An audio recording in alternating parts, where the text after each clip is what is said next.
jërëjëf Cheikh internaute et téléspectateur de Baol TV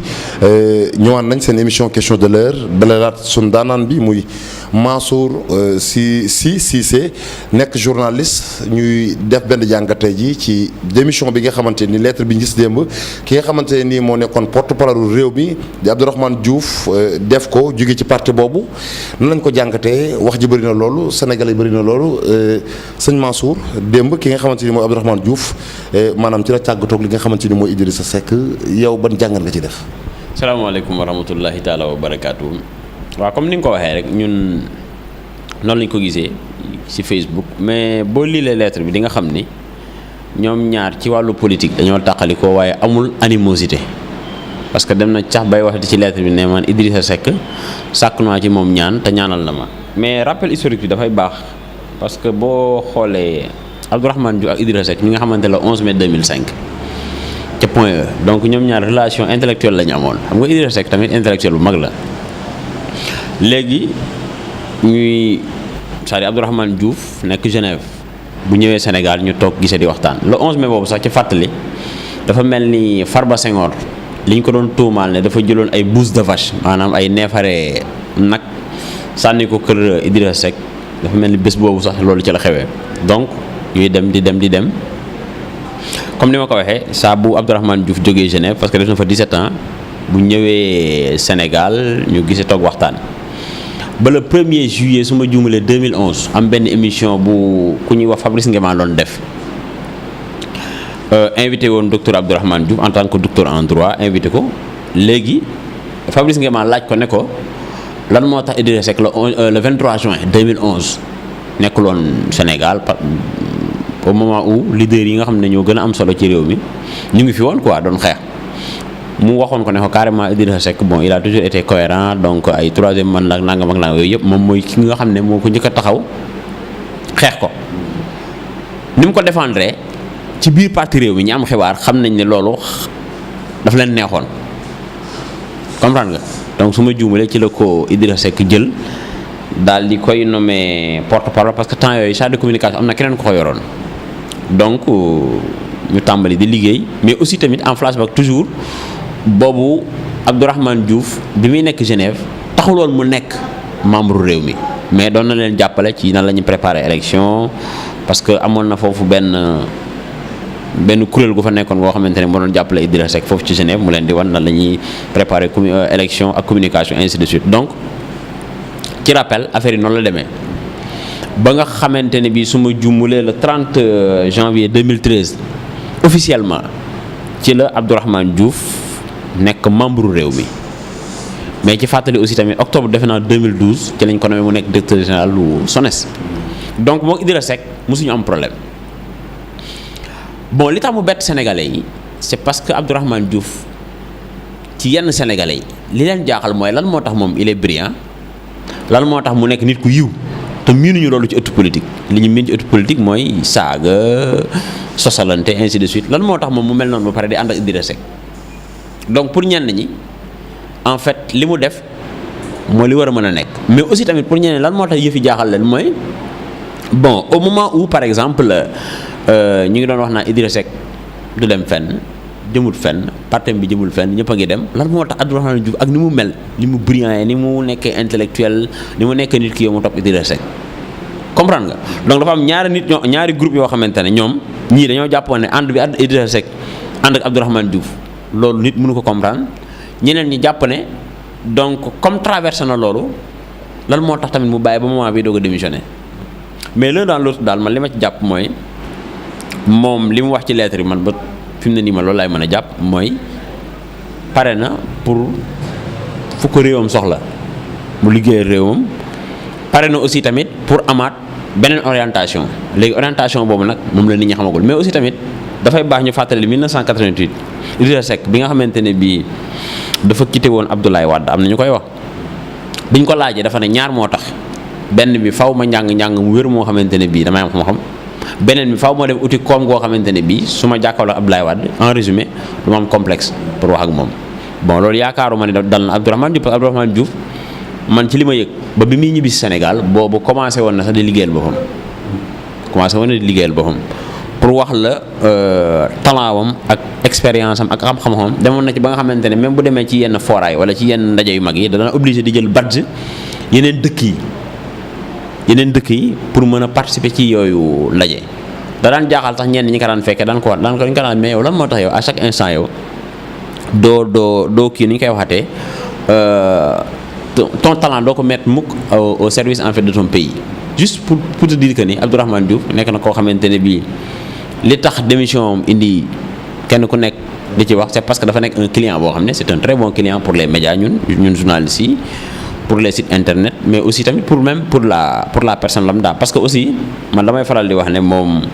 ci wàllu débat ci ëttu politique bu weesoo Alioune Badara Cissé moroom nekku fi bu dee ci góor ñi bu dee ci jigéen ñi aussi tamit ku mel ne Aïssata Tall Sall tamit moroom nekk fi ci wàllu débat nii donc xawma nag ba xam est-ce que dafay taxawal parti politique parce que maa ngi lire Facebook maa ngi lire aussi tamit ce matin maa ngi xool Twitter am na ñoo xam ne dinañ ko carrément boo taxawalee parti dinañ ñëw ànd ak yow mais foofu tamit dafay am lu ma fa bëgg a leeral mooy parti politique boo koy taxawal foo nga def différence entre militant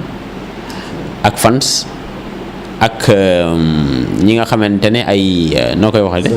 ay sympathisants waaw yooyu yëpp bon xam naa moom nekk na koo xamante ne bii moom ku xereñ la donc yooyu bu demoon tey ji ba di ci tàbbi dana ko xoolaat bu baax donte nag tey am na benn journal bu ñuy wax Le Témoin moom dafa feeñal ne bon le club des investisseurs bi nga xamante ne ñoom Babacar Ngom Sedima ñoo ko taxawal ñoom Serigne Mboup ñoom Youssou Ndour ñoom Ahmed Amar ñoom Cheikh Amar nee nañu peut-être dañ ko bëgg a jox direction bi parce que ka fa nekkoon di Moustapha Diagne di ancien ministre de l'économie et des finances sous Abdou Diouf dafa démissionné après même appel à candidature parce que kooku tamit appel à candidature lañ ko nommé woon l'un dans l'autre daal présentement daal on attend de voir est-ce que il va mettre en place une entité politique est-ce que il va continuer à gérer ses activités personnelles et privées ou bien est-ce que il va comme ni ko Témoin waxee dafay dem ci est-ce que par exemple ñi nga xam ne ñoo ngaan club des investisseurs ndax ñoom dañ koy jox direction bi daal mu piloté ko. waaw ci wàllu ba léegi yaakaar naa ne ci la ñu des Abdourahmane Diouf bu demee maanaam nekkoon na koo xamante ku ràññiliku la ci parti Idrissa Seck daanaka ñu bëri tey jii dar nañ wala topp nañ ñu gis ci benn tranche bu extraordinaire muy intellectuel yi ànd ak Idrissa Seck grâce à Abdourahmane est-ce que tey jii bu fa jógee du yóbbaale ñeneen ak ñeneen. waaw mais xam nga Abdourahmane Diouf comme ni nga ko waxee man dama koy tuddee identité remarquable. Abdourahmane Diouf quoi qu'on puisse dire c'est quelqu'un boo xamante ne peut-être il est difficilement influençable mais il peut influencer encore pour dëggal li nga wax gis naa démb ci Facebook koo xam ne bindkat la su ma juumalee en fait du ma tudd turam jarbaatu Cheikh Amadou Kane la kon donc kooku intellectuel la carrément la bind ci profilam bés boo créé parti maa ñëw ànd ak yow donc dina am lu mu wàññi moom parce que même en octobre 2018 wala 2017 mais daal période bi nga xamante ne bii Thierno Bocoum dafa bàyyi réew mi bi observateur interrogé Abdourahmane Diouf moom dafa ne moom lii lu muy naqaru la parce que en un moment tamit quoi qu'on puisse dire Thierno Bocoum talent wam daf ko mettroon au service par exemple de réew mi donc bu gisee ku mel noonu di dem loolu daf koy naqari donc même bu la ko Idrissa Seck waxul tamit mais du ko neex parce que Abdourahmane Diouf tamit c'est quelqu'un qui a une épaisseur intellectuelle c'est quelqu'un qui est brillant c'est quelqu'un boo xam ne il est un bon débatteur c'est quelqu'un boo xamante ne tamit il a des convictions parce que man am na lu ma xam ci ndawam mooy papaam di Idrissa Diouf su ma juumulee nekkoon Rufisque je pense est jokkul daal am na ay junni yoo xamante ne moo leen jàngal alxuraan waaw donc Abdourahmane Diouf fu baax la bokk tey jii bu demee ba jàng am xam-xamu diine tamit am xam-xamu tamit aada nekk ci parti bu mag ci parti réew mi parce que réew mi quoi qu'on puisse dire am na implantation fépp su ma juumalee ku mel noonu tey yor porte-parole la Idrissa Seck parce que tamit Idrissa Seck xam nga nit ku nekk ni nga mel boo sañoon kuy ànd ak yow noonu lay mel mais du ko yées yor porte-parole la Idrissa Seck nekkul lu yomb parce que Idi c'est quelqu'un boo xamante ne il parle très bien il est très bon tu comprends donc tey boo yoree porte-parole la am bon doo nekk nit ku ndaw donc encore une fois peut-être réew mi yàgg nañ faa gis ay nit ñoo xamante ne ñu ngi dem ay Youssoufa Diagne ay Nafissatou Diop Cissé su ma juumalee notaire ak ay Omar Gueye ak l'ancien ministre de l'agriculture su ma juumalee. ñooñu dem nañu mais bii man gëm naa ni moom dina ko yëg. waaw bii man parce que Abdourahmane Diouf moo nekk une denrée rare en politique. léegi le sort d'Idrissa Seck après le départ d'Abdourahmane Diouf ban jàngat nga ci def parce que déjà élection yi nekkoon na ñu bëri ñoom juróom jàpp Sadio Tachom tey mu am ndaw moo xamante ne nii mën naa ne wax dëgg yàlla Sénégal kenn doo ko naatable par rapport ak connaissance am savoir am vraiment ak tamit caractère bi yaru bi nii ni ñu ko bëggee ci yar geeg yooyu tey jii mu dem Idrissa Seck la moo war a mën nekk sorom. non wax ci sooru Idrissa Seck fi mu ne nii dafay teel xam nga lu tax xam nga analyse du listixaar du gisaane aussi donte nag listixaar moom jafewul pour ñi ko jàng. waaw mais da nga koy teg ci fee xam nga journaliste c'est les idées à travers les faits mais aussi les faits à travers les hommes. Mitterrand nee na balaa nga naan diw dafa faatu ci politique baal ba ñu suul ko. yow xam nga ne Idrissa Seck ni mu rebondir nii kenn xalaatu ko woon boo sa xel bu demee ci Côte d'Ivoire Henri Konan Bédié ñu ngi koy tuddee le sphinx maanaam koo xam ne day génn àdduna ba mu neex ko mu jekki-jekki rek il renaît de ses cendres. Homme politique li ma gëm mooy occasion la ak ay opportunité léeg-léeg sa adversaire sax mën na la tendre opportunité nga saisir ko rebondir. On ne sait jamais man pour le moment nii taxaw di wax sooru Idrissa Seck dafay teel trop parce que li nekk ci suñu kanam ni ko gars yi yaakaaree sëñ bi du demee noonu de. non du demee noonu mukk du demee noonu. non li gars yi yaakaar par exemple élection yi locales yi kii dama lay jox benn exemple bu simple est-ce que xam nga ne suppression poste premier ministre Macky Sall le premier mandat la ko xalaat. non dama la wax ni ma jaaraat ci le chef de l'État. bi muy njort ne war na fay jële poste premier ministre su ma jumulee 2014 la mais kenn yëgu ko. non pour te dire bi mu ko xalaatee waxtaan ci ñi ñu war a waxtaanal lañ ko ne loolu risque la bu nekkee da ngaa bëgg a am deuxième mandat mu mettre ko en veilleuse moo tax bi mu jotaatee ci réew mi li mu njëkk a def loolu la. on a une autre question gis nga sooru Idrissa Seck mu ngi dépendre dans sa capacité en fait de fédérer un idéal autour de sa personne te dafa mel ni commencé na ko. Idrissa Seck bu waraatee par exemple Sénégal ñetti yoon koy naqari jële ci élection yi lay doon parce que man chaque jour même man damay analyser rek quoi man awma benn coloration politique. Macky Sall le chef de l'État gis nga comme ni ko gars yi doon tooñee quoi ay chômeur la nangam gis nga bi mu jógee ci yëfi Abdoulaye Wade c'est que li ko dimbali mooy après perdre fi temps. mu ngi ci àll bi bu ñibbisee Dakar man ci lu ma yëg lay noppalu 1 mois la fay def bu paree dugaat àll bi te Idrissa Seck moom xam na ni fi mu ne nii li mu def en 2019 waratul toog sax di xalaat di ko wàññi daf ko war a yokk donc bu waraatee Sénégal ñaari yoon ba ñetti yoon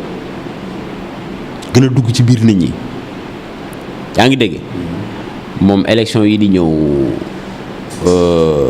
ku naqaree génne ci maanaam ce que j'appelle les 5 majeurs ci lay doon. ji Abdourahmane Diouf yaakaar naa fi la ñu tëjee ñoo ngi waaj a jot suñu kii xaar nga bés mu dugg ci appareil état bi liggéeyal leen fi mu ne nii comme ku jug na ci réew mi wala déet. waaw mais xam nga tamit Abdourahmane Diouf sénégalais la du béninois quoi c'est-à-dire boo nee état bi mooy chef de l'état moo koy woo. bon laaj bi nga ma laaj dafa mel ni am na journaliste bu ko laajoon 2013 wala 2014 mu ne ko président bu la woowee est-ce que di nga dem mu ne ko président bu ku mu woo mu ngi dépendre ci ni nga koy tontoo mu ngi dépendre ci sa fulla mu ngi dépendre ci sa taxawaay Abdourahmane Diouf boo ko xoolee avec sa carapace di nga xam ni ko am personnalité la. léegi nag ndax day dem pour par exemple ni ko gars yi di waxee transhumé man joxuma boobu personnalité.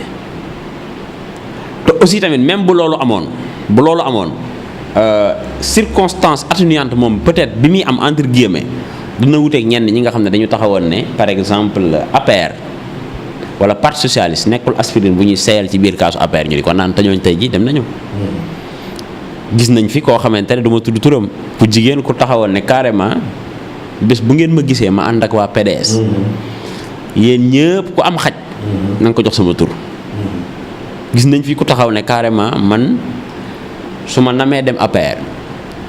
nañu jël fital dañu tiire sama kaw. ak yeneen xew na fi te yooyu Abdourahmane Diouf waxu ko. tu comprends newuma fii nag man di ko défendre man pare wu ma sax pour défendre benn homme politique xalaatuma ko sax comprendre nga mais encore une fois li nga xamante ne man mën naa ko wax ci Abdourahmane Diouf mooy moom citoyen sénégalais la am na sañ-sañ président woo ko mu dem wuyu ko mais nag terme de référence collaboration ak chef de l'État loolu moom comme on dit quoi c'est en intimité ñoom ñoo koy waxtaan ñoo koy xam en fait ñoom ñaar daal ñoo ciy waxtaan daal ba lu ñu ci décider rek ensemble. jërëjëf Cheikh internaute yaakaar naa ne tey jii seen question de l'heure waxtaanu semaine bi te yaakaar naa ne débat bi ñoo ngi ko posé woon ki nga xamante ni mooy Abdourahmane Diouf nekkoon porte parole bi nga xamante ni mooy parti réew bi nga xam ne Idrissa Seck moo nekk ci bopp bi di fàttali ba léegi de Abdourahmane Diouf moo nekkoon le collecteur des fonds ci campagne yi ñu mujj maanaam liggéey na ci liggéey bu am njëriñ ki ñu dalaloon léegi nag mooy Mansour Cissé muy nekk journaliste correspondant Le Soleil fii ci diwaanu Diourbel di leen jox dox daje ci semaine bi di dikk ak ci beneen sujet